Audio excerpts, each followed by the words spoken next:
and welcome to the Sanford Museum. I am the curator, Brigitte Stevenson, and I am here discussing some of Henry Shelton Sanford's in our collection, a bodice. We don't know who wore it. It's entirely possible it was worn by Henry Sanford's wife, Gertrude Dupuy Sanford, or one of his children. This bodice is kind of in rough shape. This is an evening wear bodice. You can tell by these short sleeves. This would have been worn sometime in the late 19th century. I'm thinking 1880s or 1890s, or in between that because of the waist. You're not having the long waist of the late 1870s, but you have the pointed waist that's very popular in 1890s ball gowns.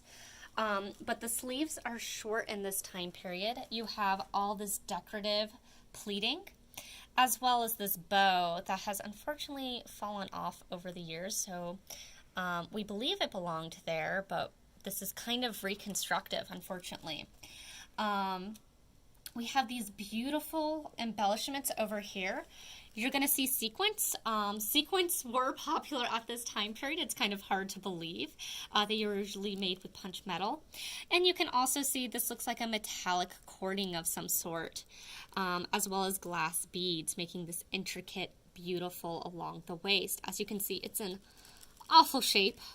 And we're going to flip it to the back, and again, be very careful, because this is a very rare garment, and you're probably wondering, well, what is the importance of such a garment if it's in poor shape? Well, something that's interesting about it is if we open up, you're going to see on this is a waistband. This was used to help keep the waist in place so it wasn't shifting around. But there is a maker's mark, and you're going to see Worth, Paris.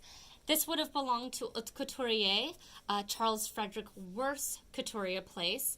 Worth is considered the grandfather of haute couture, or high fashion, as it's called. All of this is meticulously hand-sewn, even though this is a period that would have had a sewing machine at this time. You can actually see a little bit of sewing machine work right here.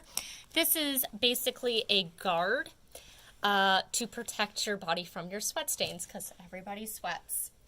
You can see the boning with this this is boned with baleen, or whalebone as it's called. When you hear of whalebone, it wasn't actually the bones of a whale, but the teeth of the whale, the baleen. So you can see very intricate work. This would be worn over a corset as well. So despite it being boned, you would also have it, so you definitely have that shape there. You can see kind of different measures with the back, with how it closes. We have this, which is probably some sort of modesty panel. This would make it so the wearer's back would not be exposed. And we're going to move this because, again, very, very fragile. And then you're going to have the back. You may notice it's not evenly placed, the things. This is so it could do something called spiral lacing. This lacing would go from here to here to here to here, using one thread, not a crisscross. The other protections that it has is this hook and eye that you would hook, and then in the back we have this ribbon for keeping it in place. So this was definitely a garment that you're wearing to your best. And then it would kind of go over here. I don't know if originally there was a hook and eye that it would hook to, and you can see the remnants of the threads, or if there was something else that was there that has fallen off over the years.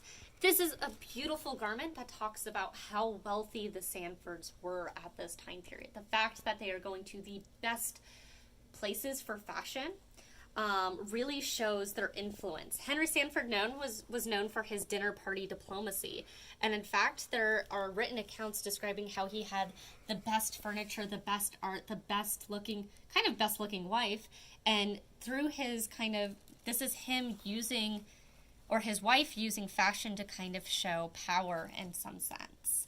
This is beautifully made of satin silk as well, as you can see that beautiful shine. And this was definitely for evening wear. You would not be wearing this out in public.